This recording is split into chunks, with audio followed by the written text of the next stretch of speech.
Hello guys! Hello! Capricorn, welcome dito sa aking channel, Capricorn.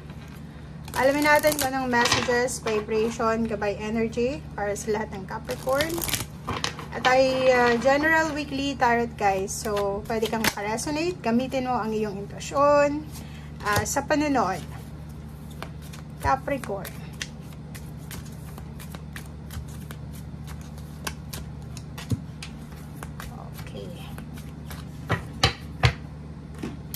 Okay, so dietary change, healing, healed, and healer. Yung utang mo, mababayaran mo na.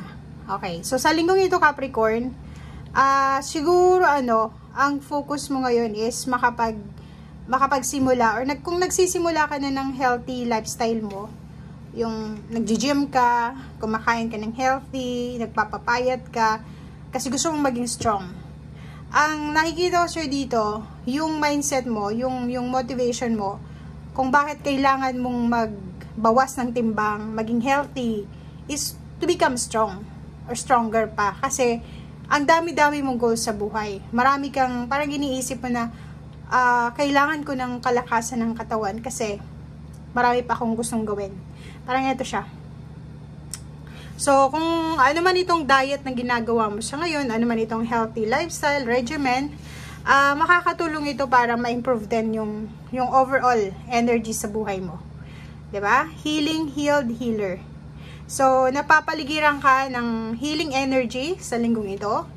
Like physical healing, mental healing, psychological, financial, emotional, spiritual healing. So, ano man itong kailangan mo, Capricorn, ng healing sa sarili mo, ay posibleng ibibigay sa iyo ng universe.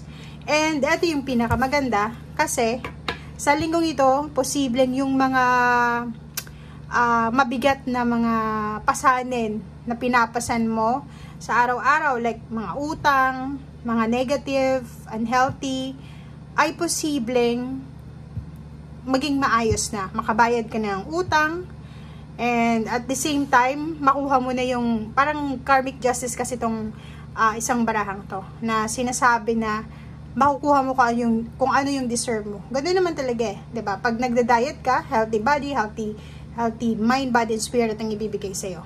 So, parang utang natin 'yon, 'di ba? Yung health natin is utang natin sa mga habits natin. Parang ganoon. Sa money, ganoon din. If masyado tayong magastos, tayo rin yung magsasuffer. And detach yourself from drama, okay? And focus ka lang sa priority mo. Kung ano yung focus sa priority, focus ka lang sa strength mo, focus ka lang sa kung ano yung kailangan mong bigyan ng focus sa ngayon, okay? Nakikita natin yung mga babae siguro ditong Capricorn, magsisimula silang mag-join sa mga yoga association, tama ba yan? Yoga session or kano pa man, or pwedeng exercise, zumba, or basta puro lifestyle sa healing, physical body healing, okay? So yun yung focus mo sa linggong ito, and dun ka lang dapat mag-focus. Focus ka sa strength mo, sa priorities mo, and i-detach mo yung sarili mo. Umalis ka sa sitwasyon na medyo toxic, umalis ka sa sitwasyon na alam mo na hindi makakatulong sa mental health mo. Mag-relax ka din. Okay? And be at peace. Huwag kang masyadong mairita. Huwag kang masyadong na-stress. May mga financial problems ka, pero yun na nga yung sinasabi ng baraha, may healing na paparating. So, doon ka dapat nag-focus. Okay, diba? Queen of Swords, focus. Kinakailangan ng focus sa linggong ito. Dobleng focus. Okay? So, if ang nakikita ko sa'yo kasi is parang ang focus mo talaga is health. Health and financial. Ganun yung focus mo. So, kung yun yung focus natin sa ngayon, make sure na wag na tayong bumalik sa dati nating mga old habits or unhealthy lifestyle.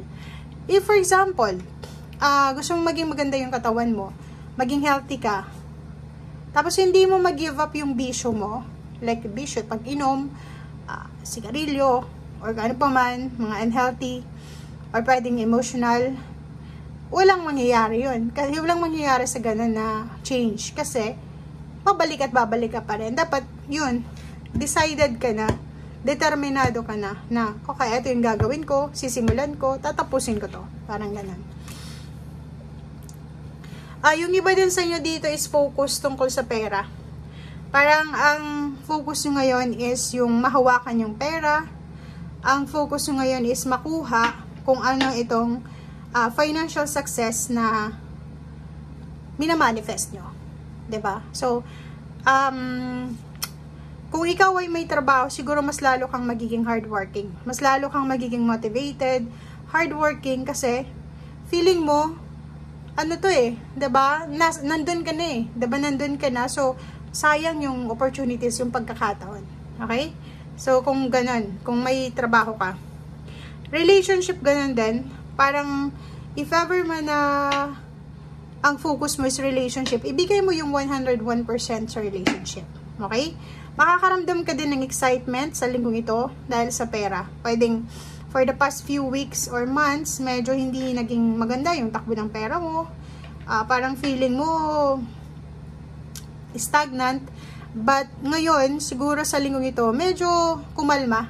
Parang kakalma yung situation mo sa pera. Parang maiisip mo, okay, may paraan, may source na ako, may solution na ako sa mga financial problems ko, or makukuha ko na kung ano man ito na hindi ko nakuha for the past few months. Okay? So, no more regrets. No more regrets. No more procrastination to, guys. No more regrets. Kasi, alam mo sa sarili mo na kaya mo. 'Di ba? Parang, all in. Parang all out, all in ka ngayon. Kung ano yung gusto mo, tatrabahuhin mo talaga. Hindi ka papayag na hindi mo makuha kung ano itong gusto mo. Kasi, ang paniniwala mo, Capricorn, is kaya nga ng iba. Bakit hindi mo makakaya? 'Di ba? So, at ang Magician, sinasabi sa'yo ng barahang yan na buo yung tiwala mo sa kakayahan mo. Alam mo na walang mali sa'yo. Alam mo na sobrang magaling sa kung ano man itong craft na meron ka. Trabaho, negosyo, love life, or kung ano pa man. So, alam mo na kahit anong actions, ano man itong gagawin mo, decision making, actions, or kung ano pa man, magagawa at magagawa mo yan. Okay? Sobra-sobra yung, ano mo, yung confidence mo. And at the same time, yung tiwala sa sarili mo. Na kaya ng iba, makakaya mo rin. And tama naman yun eh. Kasi kung makikita mo, ano to eh, decision making to eh. Kung talagang gusto mo gagawin mo, kung talagang gusto mong makarating doon sa success na gusto mong makuha, kahit ano, gagawin mo talaga. Dedication ba? Dedication and focus. Priority. Okay? Thank you guys and see you again. Bye!